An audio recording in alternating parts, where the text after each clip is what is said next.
Lord help us, it is once again Santa Cruz County's #1 pre-recorded Google Slides live stream, coming at you not live but pre-recorded from Rockingham Township, Vermont. And today, somehow, Lord only knows how, we've ended up in the Enlightenment, because of an accident, I guess. Now, a big old hallmark of Enlightenment thinking is this notion that many things which used to be explained with reference to divine intervention can be explained instead as the result of general laws. So, for instance, a key feature of Enlightenment thinking throughout Europe is adherence to Newtonianism, which is to say the belief that Newton's laws of gravity and motion adequately explain the movement of physical objects in the universe at all scales, from cannonballs to planets. Now, if you believe that, if you think that actually everything in the universe can be explained as the result of well-governed laws, and as people in this period are starting to realize, those laws are the result of natural forces acting at a distance, then you have to wonder, well, what's left for God to do if everything in the universe is just kind of taken care of itself via these natural laws? One response, which some Enlightenment philosophers do choose, is just to put God in the trash can. Say, we're done with this, we wash our hands of this God nonsense, we're going to move on to trying to understand the universe without God.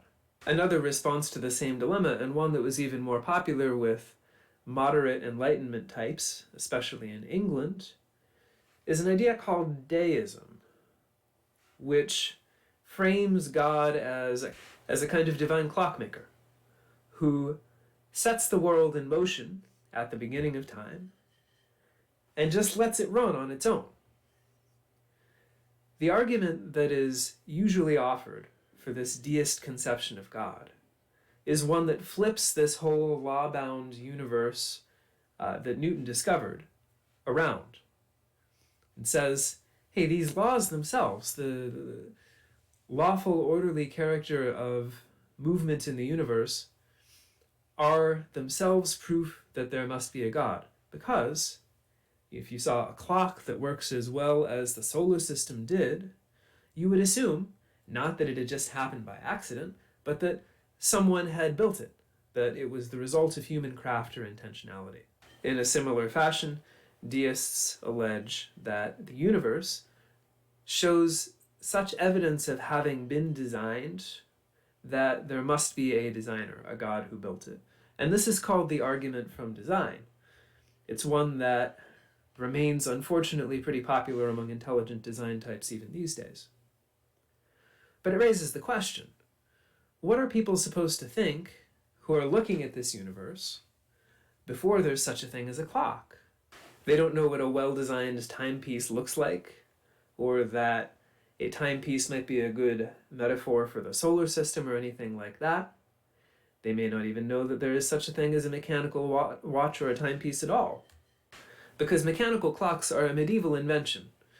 They don't really exist in classical antiquity. They don't exist for most of human history. The mechanical clocks, when they're invented in the 11th or 12th century, it's a process, it's not something people discover all at once, immediately changed the way that people see the universe, because the mechanical clock, with its various springs and levers and such, gives an example of a self-moving mechanism, an automaton, something that had not really existed in the world for centuries, at least in Western Europe, and that had never been as widely distributed or as commonplace as mechanical clocks were to become over the course of the Middle Ages. You end up with like one in every big town, at least. Now, the view of cosmology that people come into the Middle Ages with, and that remains dominant through most of the Middle Ages, is this Aristotelian one, in which movement happens in the universe because movement is constantly being put into it from the outside by a figure identified as the prime mover, primum movens, in Latin translations of Aristotle. The metaphor that's usually adopted for this is a potter spinning a potter's wheel. You keep the wheel going by continuing to apply force to the outer rim of it. And the solar system is thought of in very similar ways by these Aristotelians. But some of them start to think, well, what if the universe had a source or a spring of action inside of itself? Much like these mechanical clocks, which we see work just fine. And this allows them to say, well, the primum movens, prime mover doesn't have to be applying action at all times to the outer rim of the universe. The universe can have energy inside of itself, so maybe the spring just has to be wound at first. So this is a kind of an argument about design that leads to the deist argument from design that I was talking about before, but it's also a necessary precondition for Copernicus to say that the Earth moves around the sun while the outer stars stay in place and don't move. Because, of course, as long as you think movement's being put into the universe from the outside in, you have to think that the outer stars are moving faster than anything else. They're the source for every other kind of movement in the universe. But the example of the mechanical clock allows people to get away from this. Now, I am on the hook to talk about the ancient worlds in each of these lectures. The thing to point out about clocks in the ancient world is that they didn't exist. There were no mechanical clocks in antiquity. What they had for keeping track of time were water clocks, which measure time by the dripping of water through a small hole, and sundials, which measure time via the sun. These are both ways of reading time from nature, using features of the natural world as timekeepers, and they're also very mechanically simple. So they're not very useful as models for the universe in the same way that a mechanical clock would be, which is not to say that nobody in the ancient world ever made the argument from design. That argument still gets made, it's just made using different pieces of technology as a metaphor for the universe. The one that most people who make this argument in antiquity choose is, weirdly, the house, which doesn't necessarily seem to us like a piece of technology at all.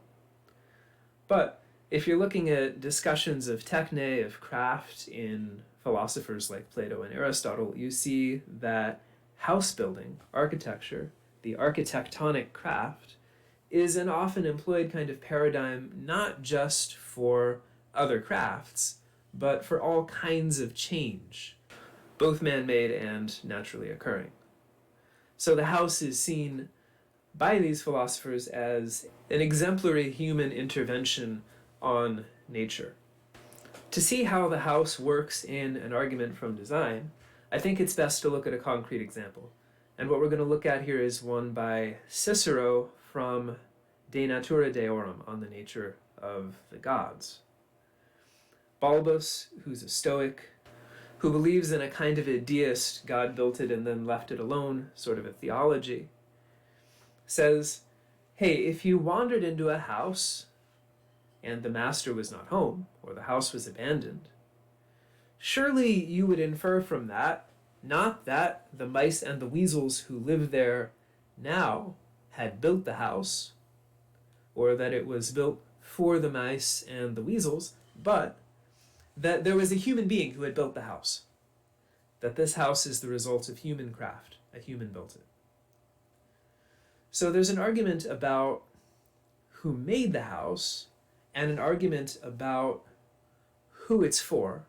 And both these arguments get carried over into Balbus's conception of the universe as a whole. He says, the universe is like that house. We wander into it and we see, hey, there are no masters at home as far as we can tell, but it's too big and beautiful and glorious and spacious to have been made for the mice and weasels who live there now. Who are those mice and weasels? We're the mice and the weasels in this metaphor. We are the accidental inhabitants of an apparently abandoned dwelling, which clearly cannot have been designed for us because it's too big and it's too beautiful. The furniture does not fit. The master is coming home, though, soon, or perhaps the master has been there all along, just a little bit outside the range of our perception. And the master will make an account of us. We will have to reckon with the presence of the master, i.e. gods, at some point. We, like mice in the household metaphor, are kind of non-mattering inhabitants of the space of the house. And the Roman elite familia, or household, was full of these. Right? The majority of the upper class household was probably slaves, not free citizens.